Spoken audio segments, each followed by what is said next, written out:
Conrad Ashcraft would have been 4 years old today, but instead his mom Tara had to plan his funeral back in May after finding him deceased at the Poppy's Playhouse daycare in Park Hills, Missouri. It was recently reported that his autopsy has been completed, yet Spring Gray and Tiffany Hedrick are still walking free. Now, if you don't know what happened to him, let me fill you in. Little Conrad was autistic and nonverbal, and on May 16th, his mom took him to the daycare like any normal day. But when she went to pick him up at 4:15 in the afternoon, she was told by staff that he's still taking his afternoon nap. She found him on the floor outside of a bathroom, laying face down on his belly, covered with a weighted blanket. And when she went to roll him over, he was cold, stiff, and blue. The dark blue, purplish color that he had indicates that he had already been gone for quite a while before she found him. She obviously began frantically screaming and crying while the staff member in the room went to go get Spring Gray, who's the daycare owner, who instructed that staff member to call 911. After EMS and police arrived, a witness overheard a conversation between one of the officers and this staff member who was in the room, Tiffany Hedrick, who was responsible for caring for Conrad that day. And she told the officer that Conrad didn't want to take his nap, so she put a weighted blanket on him and held him down until he was still. And she never went back to check on him. And not just that, but this is a practice that Tiffany Hedrick would commonly do to the children who didn't want to take a nap, and the daycare owner, Spring Gray, was allegedly aware and totally fine with it. So look, this is a copy of the complaint investigation. Let me read this part right here. On May 22nd, 2025, C.I. Graham observed the hallway where child A, that's Conrad, was napping and the mat that he was napping on. The hallway measured approximately 33.5 inches in width.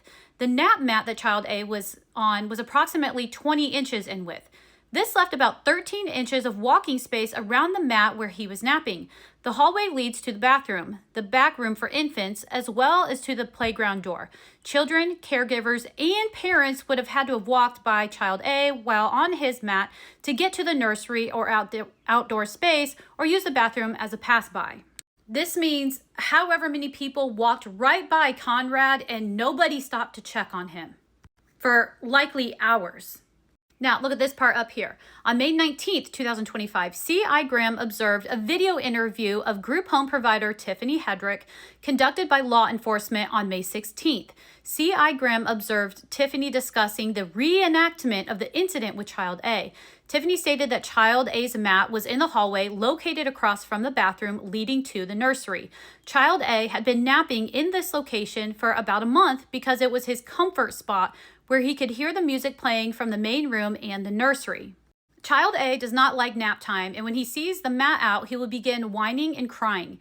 She first laid child A on his back and tucked the sides of his personal blanket under his body, trapping his arms.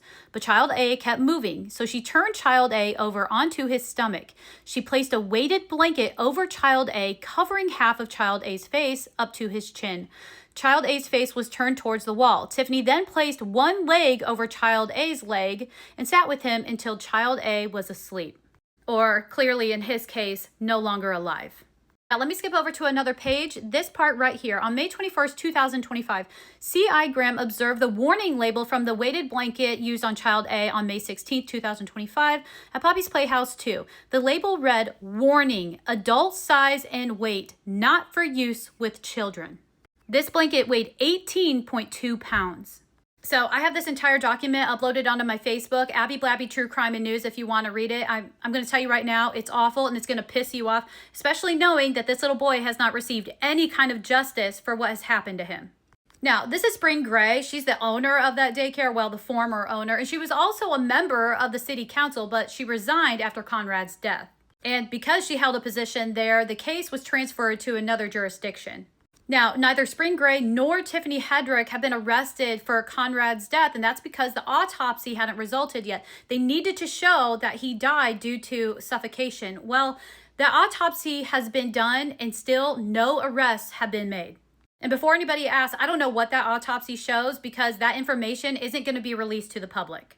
What do you guys think about this? My heart just breaks for his mom, Tara, because nobody is being held responsible for this little boy's death. At least not yet. Hopefully something happens soon and both of those women get put behind bars where they rightfully belong. And like I said at the beginning, today is July 29th, which means it's Conrad's birthday and he would have been 4 years old today, but instead he's forever 3.